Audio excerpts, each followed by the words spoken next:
Alright, little update. It's kind of late out here. My neighbors are over here shooting a music video. I got my fancy dancy headlamp on. Sorry, it's bright. So I have completely given up on master cylinder. Not gonna happen. Wait until all this is done, dropping the trans. That's over with. Pushing forward. So I got all the hot piping done. Let's see if I can show you. It's kind of hard to see. So I already had the manifolds on. Went ahead and got that pipe and then connected this main connection that connects that manifold to this manifold. I've got my O2 sensors in everywhere already. I got the 2 factory ones right here, and I'm going to run my wideband out the back of the turbo.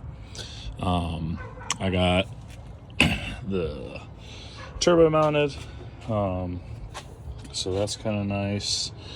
I had already run my oil lines, so I just went ahead and hooked them up.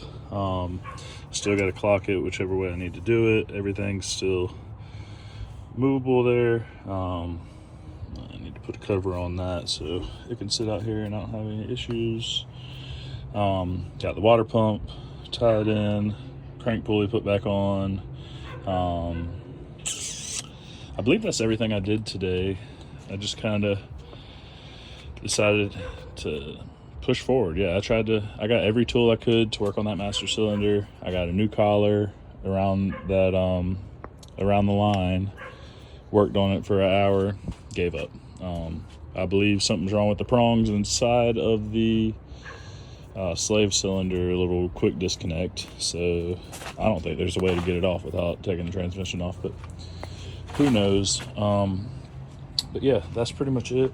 I think I'm gonna call it for the night, and yeah, that's it.